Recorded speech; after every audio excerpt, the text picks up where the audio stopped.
வள்ளுவர் சொன்ன எல்லாத்தையும் நீ அப்படி செய்ய போறியா? விவசாயம் தான் உயர்ந்ததுன்னு சொல்லிட்டாரு. எல்லாரும் விவசாயத்துக்கு வரணும்னு சொல்றேல, நீ எதுக்கு கட்சி நடத்துற? மாடு மேய்க்கவா? நாய் மேய்ச்சிக்கிட்டு இருக்கீங்க வீட்டுல, அதுவும் ஜெர்மன் செப்பர்டு வச்சு மேய்ச்சிக்கிட்டு இருக்கீங்க வெக்கமே இல்லாம. ஏன் மாடு மேய்க்க வர வேண்டியதானே?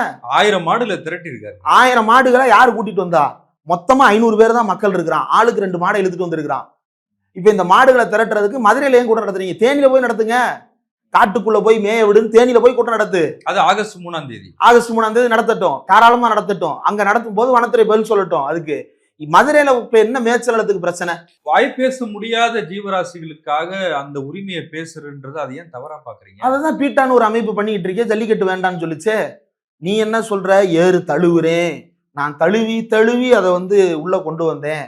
மாட்டை நம்ம பழக்கப்படுத்தி இருக்கோம். எப்படி பழக்கப்படுத்தி இருக்கோம் அப்படின்னா, அது சின்ன வயசுல இருந்து நீங்க புதுசா ஒரு மாட்டை போய் நின்று பழக்கப்படுத்த முடியாது.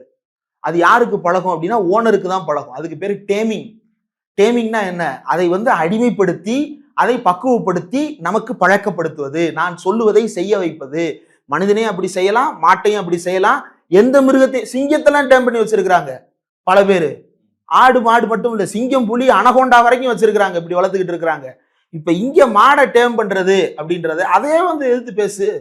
மாட்டின் உரிமை அப்படின்னா எதுக்கு டேம் பண்ற? டேம் பண்ணி தானே. இப்ப மாட்டை நாங்க தழுவி தழுவி பழக்கப்படுத்திட்டோம்.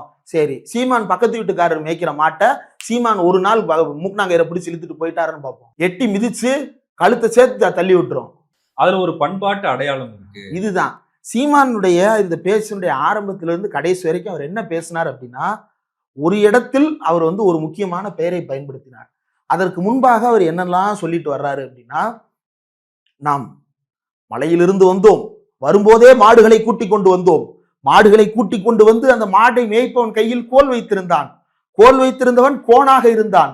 கோணாக இருந்தவனை பின்பற்றியதால் கோணாராக நாம் இருந்தோம். நாம் தான் பூர்வகுடி. கோல இருந்து தான் கவுனே வந்துச்சு. கோல இருந்து கவு மட்டும் இல்ல, காவு கூட கோல இருந்து வந்திருக்கான். எந்த தப்பும் இல்ல. ஒரு வார்த்தை பல மொழிகளுக்கும் போறது தப்பு இல்லை. இப்ப என்னன்னா, மாடு என்னன்னு கத்துது? மானு கத்துது. ஏன் தமிழ்ல கத்துது மாடு? சின்ன வயசுல ஊருக்குள்ள பேசிப்போம், ஸ்கூல்ல பசங்க படிக்கும் போது, மாடு கூட மானு தாண்டா கத்துது. இதெல்லாம் சும்மா கேளிக்கையா பசங்களுக்குள்ள பேசும்போது. அதுக்காண்டி மாடு தமிழரா? மாடுல ஜாதி இருக்கு, குடி இருக்குன்றீங்களா? மாட்டுல வெரைட்டி இருக்குல்ல. ஓங்கோல்னு ஒரு பிரீடு இருக்கு, காங்கேயம்னு ஒரு பிரீடு இருக்கு, ஜெர்சின்னு ஒரு பிரீடு. ஜெர்சி மாடு மான் தாங்க கத்தும். ஜெர்சி மாடு மாடு தானே. இப்ப இவர் என்ன சொல்றாரு? ஜெர்சி மாடு மாடே இல்லைன்றாரு.